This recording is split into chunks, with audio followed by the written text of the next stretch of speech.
कि एक काम तो पूरा हो गया, अभी दूसरा काम बाकी है, अभी तीसरा काम बाकी है।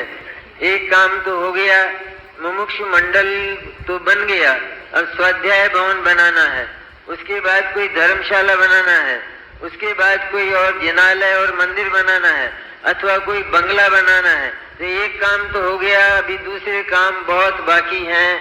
इस प्रकार ये जो बाकी है, ये जो शेष रहने वाली चीजें हैं, इनका कभी अंत होता नहीं है। इसलिए कर्ता कर्म वाले जीव का सिर हमेशा भारी रहता है, वो पागल है।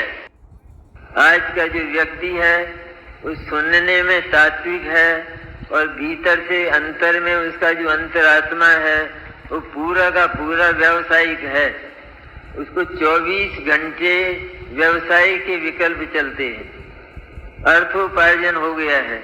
और ये जो अर्थ है ये धर्म में भी घुस गया है, तो धर्म में भी उसने नाना रूप बदल लिए हैं, नाना प्रकार की बातें यहाँ धर्म में भी होने लगी हैं, मुमुक्षु लोगों में होने लगी हैं।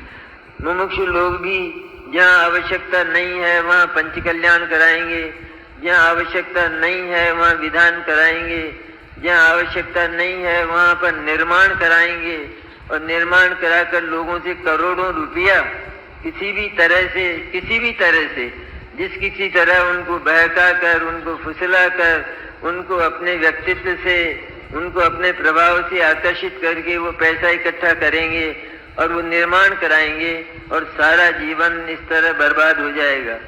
इसलिए हमको गुरुदेव के मार्ग पर चलना चाहिए, और गुरुदेव का मार्ग निश्चय और व्यवहार दोनों की दृष्टि से कितना उच्च कोटि का रहा है। यदि वो तस्वीर हमारे सामने रहेगी तो निश्चित रूप में हम सम्यक दर्शन, आत्मानुभूति और मुक्ति के पात्र हो सकेंगे। जिसके दिमाग में केवल व्यवसाय घूमता रहता है 24 घंटे, जिसके दिमाग में केवल घर के काम घूमते रहते हैं, जगत के काम घूमते रहते हैं, किसी को देना, किसी से लेना, किसी से बदला लेना, किसी को सहयोग करना, इत्यादि इत्यादि नाना प्रकार के काम जो हम किया करते हैं धर्म के नाम पर भी। धर्म में भी आज ये समारोह की जो संस्कृति चली है, समारोह ही समारोह, एक विधान भी हम कराते हैं तो इसमें भी इंद्र इंद्राणी के बिना काम ही नहीं चलता है। ये कहाँ लिखा है कि कोई विधान हो तो उसमें इंद्र और इंद्राणी बनाई जाए, लेकिन हम पंच कल्याण की तरह से उसमें भी इंद्र इंद्राणी बनकर पूजा करेंगे। हम सादा मनुष्य रहकर और पूजा कर ही नहीं सकते, और उसमें 10-20 हजार रुपया, लाख रुपया, 2 लाख रुपया दे देंगे, लेकिन इंद्र और इंद्राणी हम बनेंगे, और इंद्र और इंद्राणी बनने की रंच मात्र भी तमीज नहीं है थोड़ा भी। इंद्र तो सम्यक दृष्टि होता है, हमको सम्यक दर्शन, अथवा आगे यदि हम ये ऐसा बन भी गए तो जो काम इंद्र करता है, आत्मानुभव करता है, वो काम हम करने के लिए तैयार हैं। लेकिन सारा माथा बिल्कुल बिगड़ गया है, ये कोरे समारोह बन गए हैं, इसलिए इनसे वास्तव में कोई लाभ होता नहीं है, कोई लाभ नहीं होता है। आज तो ये चल गया है ना कि जहाँ 3 दिन का विधान, वहीं नाम लेने के लिए 3 दिन का शिविर, नाम लेने के लिए।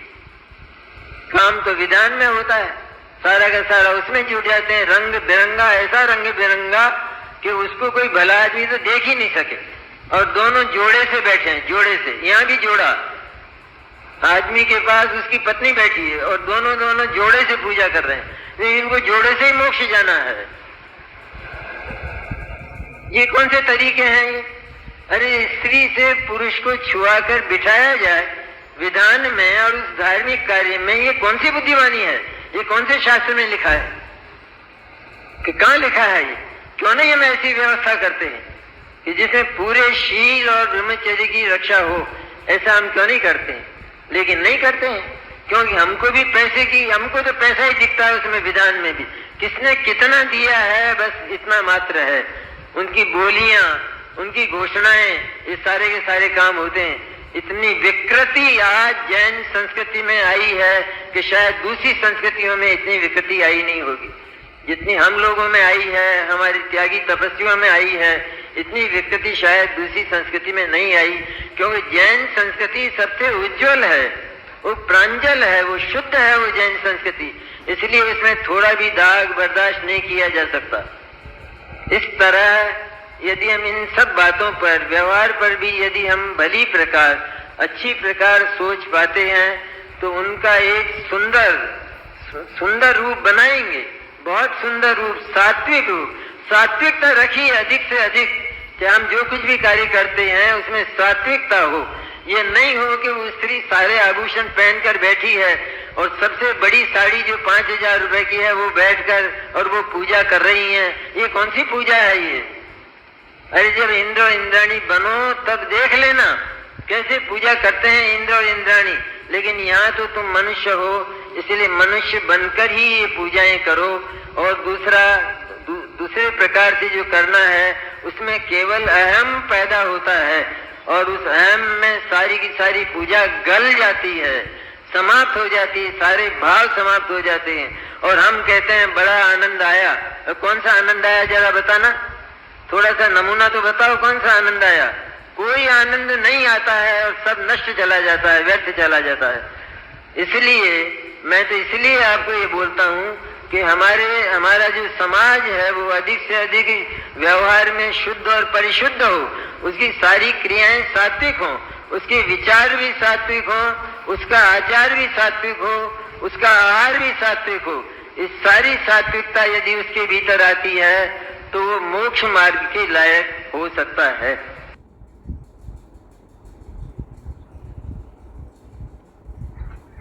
दिशा निर्देश बाबूजी ने दिए। हम पूछ सकते हैं, हम बोल सकते हैं, हम सोच सकते हैं कि सभी जगह तो होता है, फिर हमारे मंचों पे क्यों नहीं हो सकता?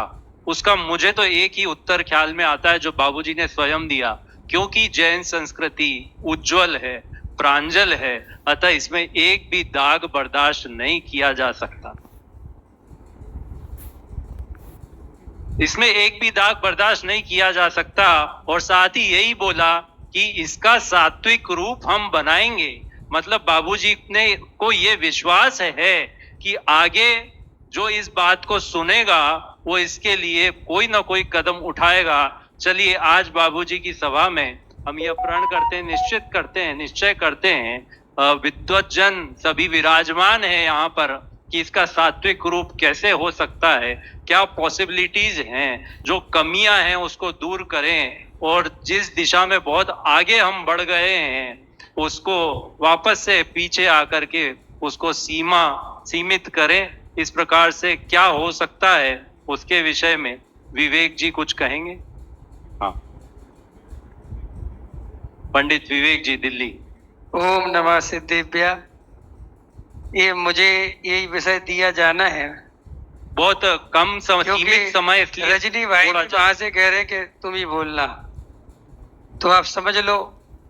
मैं तो देखो आपसे एक बात कहता हूँ, बड़ी गंभीरता से कह रहा हूँ, हंसने की बात नहीं है, विचार करना। आज मैं तो बाबूजी का शताब्दी वर्ष जब से कोरोना आया तब से मना रहा हूँ, क्योंकि मैं तो तब से ही इन विकृतियों पे बोल रहा हूँ। लेकिन मैं थोड़ा पहले बहुत बोलता था, फिर जब बाबूजी की क्लिपें आई तो एकदम बल मिल गया कि बात खत्म, अपने ऊपर एक व्यक्ति बैठा है, अब किसी से डरने की जरूरत नहीं। देखो बाबूजी, आप विचार करो, ये क्लिप कब की है, कितने साल पुरानी है, और वो कब इन विकृतियों के बारे में बोल रहे हैं। अगर आज बाबूजी उपस्थित होते तो मुझे लगता डंडा रख के बैठते।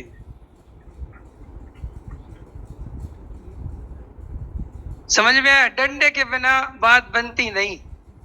और अभी हमारे संचालक महोदय कह रहे थे कि हम बाबूजी की डांट सुन के भी हंसते रहते हैं। पता क्यों? क्योंकि अपन भयंकर बेशरम हैं।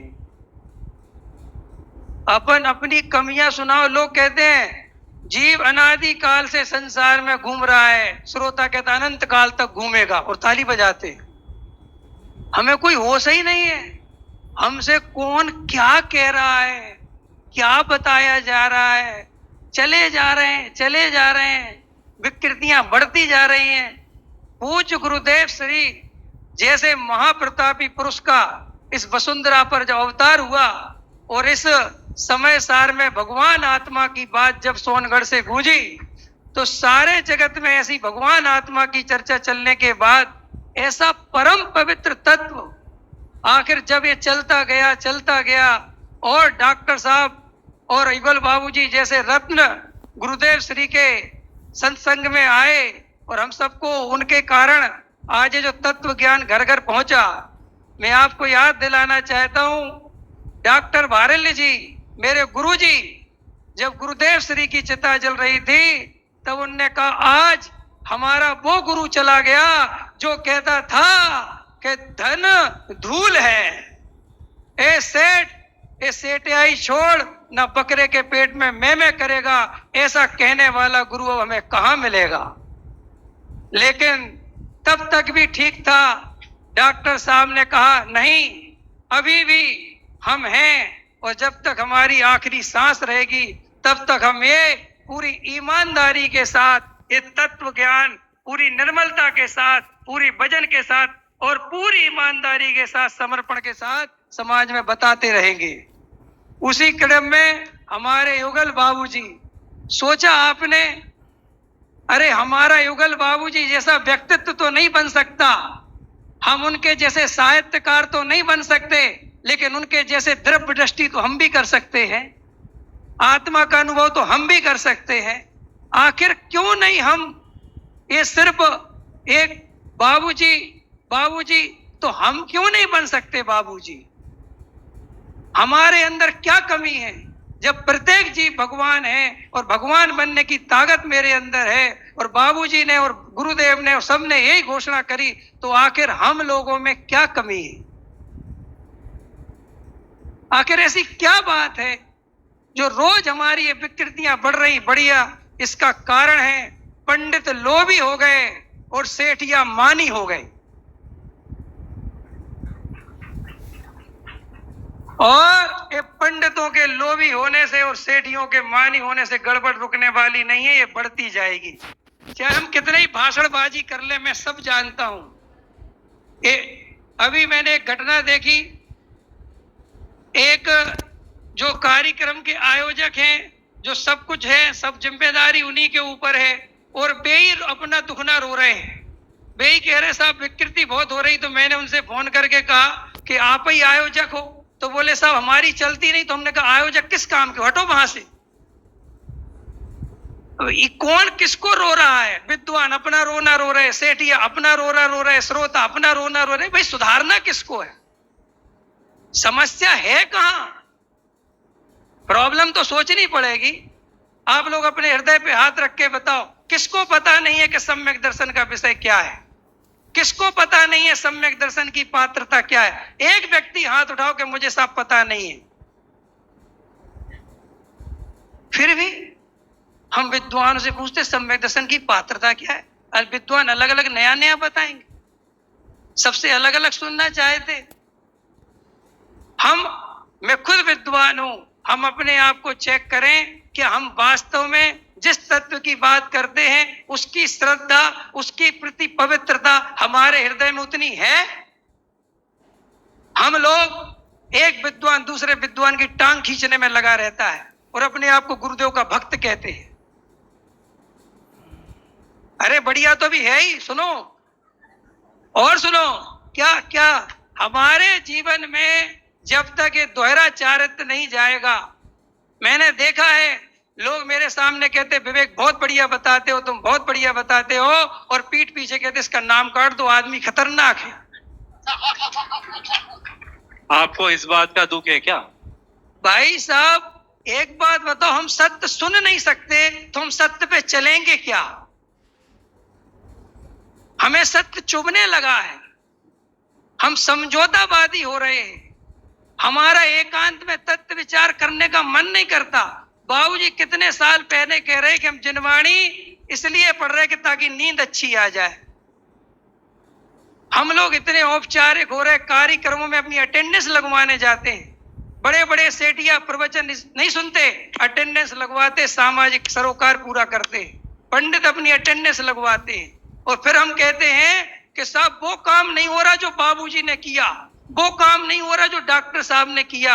अरे इनका जीवन कितना पवित्र था, इन लोगों के तत्व के प्रति क्या ईमानदारी थी, गुरु के प्रति क्या समर्पण था, उसको एक बार हृदय से अंदर झांक कर देखो तो पता चलेगा निर्दोष प्रभावना क्यों नहीं हो रही है।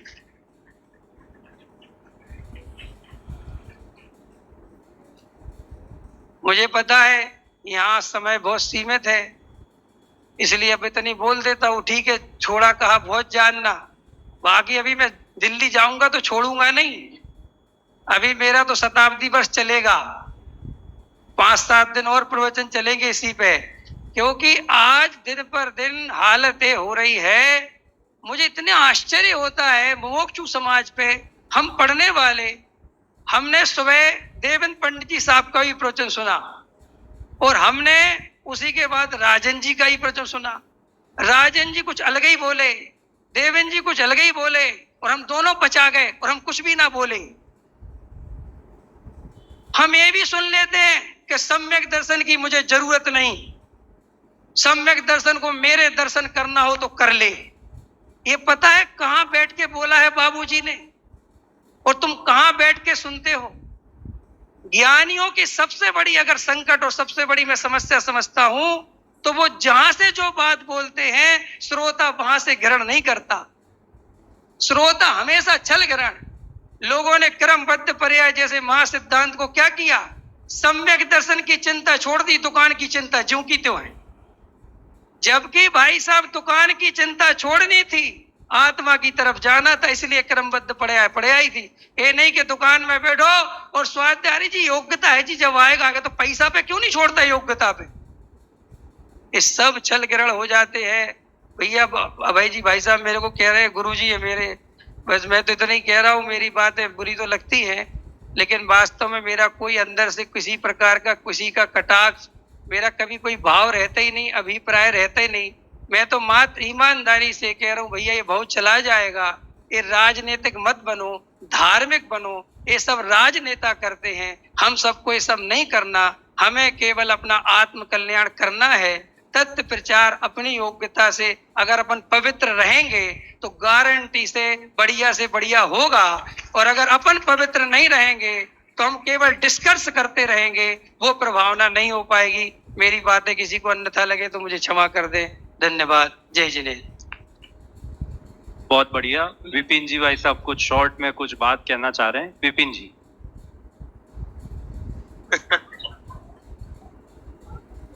नहीं, मैंने तो पॉइंट